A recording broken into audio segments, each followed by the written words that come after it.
नमस्कार दोस्तों, स्वागत है आप सभी का हमारे YouTube चैनल पर हैरी स्कैरी टेल्स में। मेरा नाम हैरी है। आज मैं आप सभी के लिए एक और सच्ची और बेहद डरावनी कहानी लेकर आया हूँ। अगर दोस्तों आपने अभी तक हमारे चैनल को सब्सक्राइब नहीं किया है तो नीचे दिए गए रेड कलर के सब्सक्राइब के बटन को दबाकर अभी के अभी हमारे चैनल को सब्सक्राइब कर लीजिए ताकि आपको हमारी नई वीडियो की नोटिफिकेशन मिल पाए। तो चलिए दोस्तों, कहानी शुरू करते हैं। ये कहानी है 2018 की, जब कोरोना से भी घातक वायरस ने पूरी दुनिया को जकड़ लिया था। लॉकडाउन लगने के बाद आर्थिक मदद के कारण बेरोजगारी बढ़ गई थी। मजबूर होकर सभी देश पाबंदियों के साथ जी रहा था। लोग हमेशा मास्क लगाकर रखते थे और अजनबियों से तो छोड़ो, रिश्तेदारों से भी कतराने लगे थे। ऐसे में सिमी एक गांव की लड़की जिसने ग्रेजुएशन करके कंप्यूटर कोर्स किया हुआ था, गांव में अपनी प्रतिभा को वेस्ट करने की जगह शहर चली गई। किसान माता पिता ने खुशी से उसे भेजा, मगर एक मामूली सी नौकरी उसे मिली जिसका वेतन बहुत कम था। सिमी दुखी थी पर किसी तरह काम कर रही थी। उसका एक बॉयफ्रेंड था, रणवीर, जो उसकी तरह गांव में पढ़कर दूसरे शहर चला गया था और बढ़िया नौकरी पर लगा था। दोनों 2 साल से रिलेशनशिप में थे, मगर दूर हो गए थे नौकरी के कारण। रणवीर ने सिमी को अपने शहर आने को कहा और नौकरी ढूंढने में मदद करने को भी कहा। सिमी मान गई, लेकिन उसने अलग रहने की जिद की क्योंकि वो अपने रिश्ते को समय देने चाहती थी। रणवीर ये नहीं चाहता था, पर उसने उसे किराए का मकान ढूंढ दिया जो उसके अपने मकान से 2 घंटे की दूरी पर था। सिमी को वायरस से बहुत डर लगता था।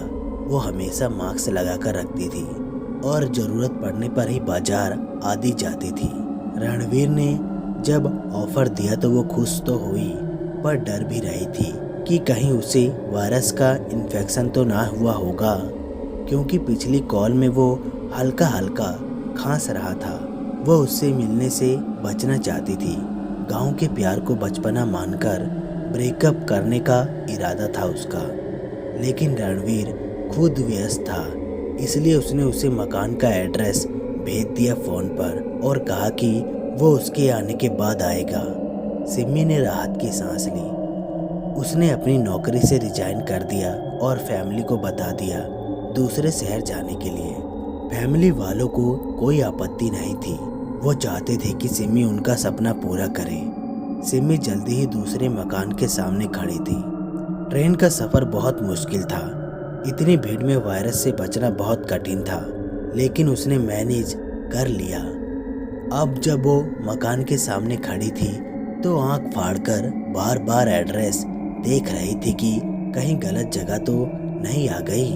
ओह माय गॉड, सिमी को विश्वास नहीं हो रहा था। वजह भी थी। सामने एक आलीशान घर था जिसका रेंट तो वो सपने में भी नहीं दे सकती थी, पर एड्रेस तो यही था। उसने सोचा क्यों ना रणवीर को कॉल कर लूं। नहीं, वो तो यहाँ धमक पड़ेगा। आप ही मिस सिमी हैं? इस आवाज़ को सुनकर वो घबरा गई। मैं प्रॉपर्टी डीलर हूँ, मुझे ये मकान बेचना है, पर जब तक नहीं बिकता तुम इसमें रह सकती हो। वायरस के कारण मंदी बढ़ गई है, ना तो खरीदने वाला नहीं मिल रहा। ये लो चाबी। एक दरमियान कद का आदमी था वो। उसने मास्क लगा रखा था और उससे कुछ ही दूरी पर खड़ा था। बिजली पानी की व्यवस्था है और बाकी सारी सुविधा भी है। सिमी को आबाहीन छोड़कर वो चला गया। धड़कते दिल के साथ उसने कदम बढ़ाए और सामने की ट्रॉली को भी घसीटती हुई दरवाजे पर खड़ी हो गई। चाबी ताले में डालते हुए अजीब सी फीलिंग आ रही थी, पर उसने नॉर्मल समझा। दरवाजा खुला तो वो झट से अंदर चली गई। अंदर का नज़ारा भी शानदार था। उसने राहत की सांस ली। बड़ा सा हॉल जिसमें वाइट मार्बल डला हुआ था, बड़े बड़े झूमर, डिजाइनर सोफे, बगल में किचन और साथ में टॉयलेट थे। घेरेदार सीढ़ियाँ जो ऊपर के कमरे की तरफ जाती थी, पता नहीं कितने बेडरूम थे, पर उसे क्या, उसे तो एक रूम में बेडरूम, किचन, बाथरूम एडजस्ट करने की आदत थी। पर यहाँ उसने आंख बंद कर ली। भूख का आभास होते ही अपने सामान से ब्रेड और जैम की बोतल निकाली। फिलहाल इसी से काम चला लेती हूँ, सोचकर दोनों चीज़ों को बैग से निकालकर सोफे पर रखकर किचन में प्लेट लेने चली गई। किचन बहुत शानदार था, उसमें सारा सामान तरीके से सजी थी। भगवान जाने हर कमरे में जरूरत की वस्तु मौजूद है, पर फिर भी मकान बिक नहीं रहा और मुझे इतना मामूली किराया देने पर मिल गया। कितनी अजीब बात है ना। प्लेट लेकर वो हॉल में पहुंची तो दोनों चीज, ब्रेड जैम्स, गायब थे। अरे ये ब्रेड और जैम्स कहाँ गए? अभी तो यहीं थे। बौखलाकर सिमी इधर उधर देखने लगी। तभी उसकी नज़र सोफे के बीच रखे टेबल पर पड़ी। दोनों चीज वहां रखी थी। शायद मैंने वहीं रखी थी, फिर भूल गई। लगता है भूख के कारण दिमाग काम नहीं कर रहा और भ्रम हो रहा है। सिमी ने ब्रेड और जैम लगाया और खाने लगी। उसे यहाँ नहीं आना चाहिए था। यहाँ तो वायरस बहुत ज्यादा है और लोग घरों में कैद होकर रह गए हैं। इन्हीं विचारों में गुम वो तसल्ली से खा रही थी कि उसका फोन बजने लगा। उसने ब्रेड को प्लेट पर रखा और मोबाइल को जेब से निकालकर नाम देखा। ओह, रणवीर है। अब मैं उसे कह दूंगी कि हमें गंभीरता से अपने रिश्ते के बारे में सोचना चाहिए। हेलो रणवीर। हाय सिमी, क्या तुम पहुंच गई ठीक से? उसकी आवाज में फिक्र था। हाँ मैं ठीक हूँ, पर मकान बहुत बहुत बड़ा है। इतने कम किराए में कैसे मिला? अच्छा, मैंने नहीं देखा था, बस फोन पर बुक कर दिया था। मैं कल आता हूँ। खांसने लगता है। क्या तुम्हें खांसी है? तुमने टेस्ट करवाया? सिमी बोल उठी। नहीं, मामूली सी खांसी है बस। मौसम का तो तुम्हें पता ही है। तुम अपना ध्यान रखो, रणवीर बोला। सिमी को चिंता हो रही थी। हाँ हाँ बाय, बाद में बात करती हूँ। सिमी ने फ़ोन रख दिया। बड़ी जल्दी रख दिया, अजीब है ये भी। तड़ाक तड़ाक की आवाज़ किचन से आई, मानो किसी ने कुछ जोर से फेंका। सिमी डर से जम गई। कौन है किचन में? मैं तो यहाँ बिल्कुल अकेली हूँ। सिमी की हिम्मत नहीं हुई कि उठकर किचन में जाकर देखे। वो आवाज़ और तेज हो गई। अब कोई चारा ना था। वो धीरे धीरे कदम बढ़ाती हुई किचन की तरफ गई। दरवाजे पर खड़ी होकर डरते हुए अंदर नजर डाली तो उसका दिमाग ही घूम गया। कोई उसके मन में चीख रहा था कि ये सच नहीं, पर सामने जो दिख रहा था उसे झुठलाया भी नहीं जा सकता था। एक आदमी जिसके हाथ में चाकू था उसे ही घूर रहा था। फर्श पर बर्तन पड़े थे। सिमी डर के मारे हिल भी नहीं पाई और वो आदमी दौड़ता हुआ उसकी तरफ आने लगा। खौफ से सिमी की आंख बंद भी नहीं हो पाई थी कि वो उसके बिल्कुल करीब पहुंच गया। तभी कुछ ऐसा हुआ जिसकी सिमी ने कभी सपने में कल्पना भी नहीं की थी। वो आदमी उसके पार निकल गया, हवा के झोंके की तरह, मानो हवा से बना हो। सिमी अभी सदमे से उभरी नहीं थी कि हॉल से रोने की आवाज आने लगी। उसके जम चुके पैर हरकत में आ गए और वो हॉल की तरफ दौड़ी। वहाँ सोफे की साइड में एक औरत पड़ी हुई थी जो रोए जा रही थी। प्लीज मुझे मत मारो प्लीज। लेकिन सिमी के सामने ही वो दनादन चाकू के वार उस औरत पर करता रहा। नहीं नहीं, उसे मत मारो, रुक जाओ प्लीज। सिमी चिल्लाने लगी पर जैसे कोई सुन नहीं रहा था। फिर उसकी गर्दन लुढ़क गई। सिमी चिल्लाई और उस औरत के पास दौड़ी। जैसे ही वो उसके पास बैठी वो औरत गायब हो गई। ये सब क्या था? कोई भ्रम है या आंखों का धोखा? सिमी बेहोश हो गई। सिमी को पता नहीं कितनी देर बाद होश आया। वो वहीं पर पड़ी थी सोफे के पास। सिमी ने इधर उधर देखा, फिर दरवाजे की तरफ दौड़ लगा दी। भाड़ में गया ये आलीशान घर, मुझे अपनी जान प्यारी है। वहां जैसे ही पहुंची दरवाजा धड़ाक से बंद हो गया।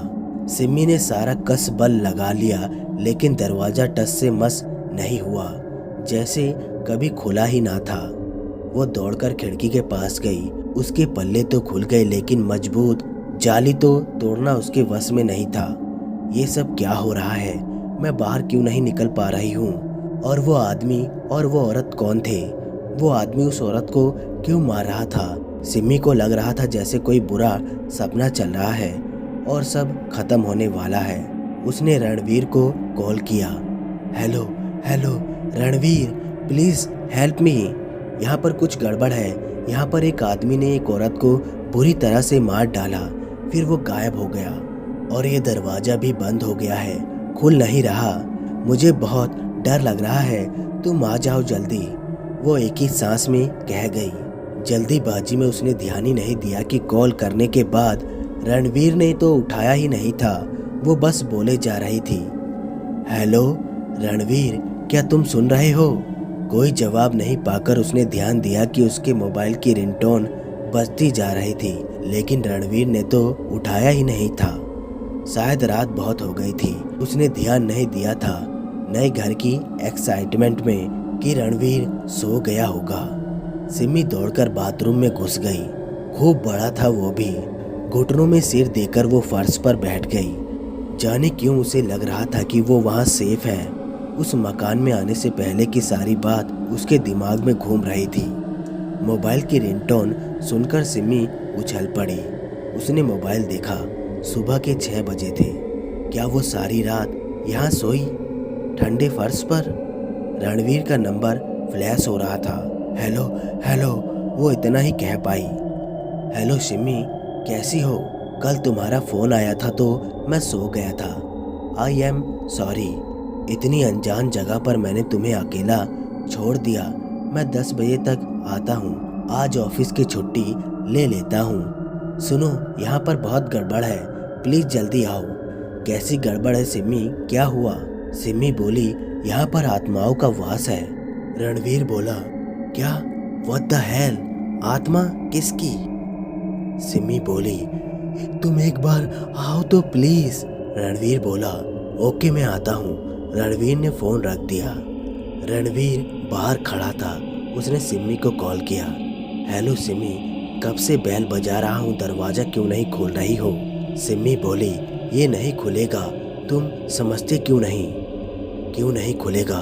तुम खोलो, मैं अंदर आ रहा हूँ। सिमी बोली, मैंने कितनी कोशिश की पर नहीं खुल रहा, तुम बाहर से खोलने की कोशिश करो, क्या पता खुल जाए।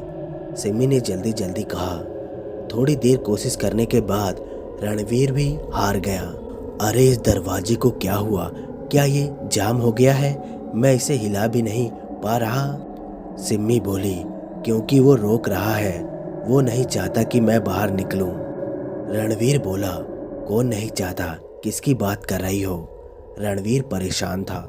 वही जिसने उस औरत का कत्ल किया था, उसकी आत्मा इस घर में भटक रही है और उस औरत की आत्मा भी इसी घर में है।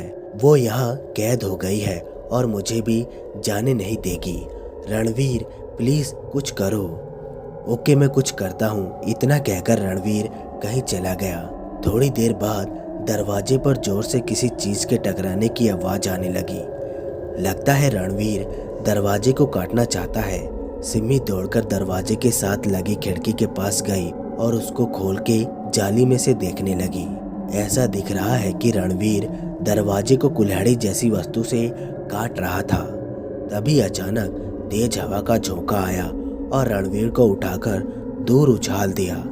सिमी चिल्लाई, क्या तुम ठीक हो? इतनी दूर से उछलने के कारण रणवीर को काफी चोट आई। जवाब देने की वजह उसकी आंखों में खौफ झलक रहा था। वो धीरे से लंगड़ाता हुआ उठा, फिर सिमी से चिल्लाकर बोला, मैं बाद में आऊँगा। मैंने उसको कुछ नहीं कहा। उसे पता था कि वो झूठ बोल रहा है क्योंकि वो भी डर गया था। सिमी उसे जाते हुए देख रही थी। हैरत की बात ये थी कि कुछ दूरी पर लोगों के घर थे, पर किसी ने कुछ नोटिस नहीं किया। वायरस के कारण कोई किसी के मामले में नहीं पड़ना चाहता होगा शायद, सिमी ने सोचा। पर समस्या अभी भी मुंह बाए खड़ी थी। सिमी हार कर ड्राइंग रूम में आ गई। एक बार फिर किचन से वही आदमी चाकू लेकर दौड़ता हुआ आया और फर्श पर पड़ी उस औरत के पेट में वार करता रहा जब तक कि वो मर ना गई। सिमी ने आंखों पर हाथ रख लिया। अब उसे पता चल गया कि ये सब रोज होगा और उससे ना चाहते हुए ये देखना पड़ेगा, क्योंकि उसके पास कोई और चारा भी नहीं था। भूख लगी थी लेकिन किचन में जाने के लिए हिम्मत नहीं हो रही थी। उससे भूख बर्दाश्त नहीं हुई तो वो किचन में चली गई। अंदर जाते ही उस पर बर्तनों की बौछार होने लगी, लेकिन उसने किसी तरह अपने आप को बचाया और जल्दी से ब्रेड का पैकेट ले लिया। जैम तो पहले ही ड्रेसिंग रूम में रखा था। उसका दिमाग काम नहीं कर रहा था। चुपचाप खाते हुए अपने बचे हुए राशन के बारे में सोच रही थी। घर से बाहर निकलना मुश्किल था और 2 दिन के बाद तो राशन वैसे भी खत्म होने वाला था। रणवीर को कॉल करना बेकार था, शायद बिस्तर पर पड़ा होगा। रोज 2-2 आत्माओं को देखना इतना आसान नहीं होता। उसकी अपनी सोच उसे पागल कर देगी, ऐसा उसे लगता था। एक दिन आखिर वो दिन भी आ गया जब उसका खाना खत्म था। उसने रणवीर को बहुत कॉल किया पर उसने कभी उठाया नहीं। ऊपर से रोज का वही सीन उसे देखना पड़ रहा था, जिसमें वो आदमी चाकू लेकर आता है और औरत जमीन पर पड़ी हुई खौफ से कांप रही है। सिम्मी ने हिम्मत करके आदमी के हाथ से चाकू निकाल लिया। वो आदमी गायब हो गया। वो औरत भी मुस्कुराकर गायब हो गई। उसने दरवाजा खोलना चाहा पर वो नहीं खुला। किसी तरह उसने वो दिन निकाला। दूसरे दिन चाकू वाला आदमी नहीं दिखा तो उसने दरवाजा खोलना चाहा पर कुछ फर्क नहीं पड़ा। वो जोर से चिल्लाने लगी, मुझे पता है कि तुम्हें अब उस आदमी का डर नहीं रहा क्योंकि उसका चाकू मेरे पास है, पर अब मुझे बाहर क्यों नहीं जाने देती? मैं कल से भूखी हूँ। प्लीज। कोई जवाब नहीं आया। सिम्मी ने कोशिश जारी रखी, मैं जानती हूँ तुम मुझे वायरस से बचाना चाहती हो, इसलिए बाहर नहीं जाने दे रही। रणवीर को वायरस के लक्षण थे, इसलिए वो भी अंदर नहीं आ पा रहा था। लेकिन विश्वास करो, मैं भूख से मरने वाली हूँ। मुझे खाना खरीदने के लिए तो जाने दो। मैं पूरी सावधानी से जाकर आ जाऊंगी। I promise. कुछ नहीं हुआ। सिम्मी ने हारकर मुमकिन कोशिश कर रही थी, पर दरवाजा नहीं खुलना था। तो दोस्तों, कहानी अभी बाकी है। पार्ट 2 बहुत जल्दी आएगा। कहानी आप लोगों को कैसी लगी, लाइक और कमेंट करके ज़रूर बताएं और साथ में हमारे चैनल को भी सब्सक्राइब कर लें। हम आपसे मिलते हैं नेक्स्ट वीडियो में। तब तक के लिए धन्यवाद दोस्तों।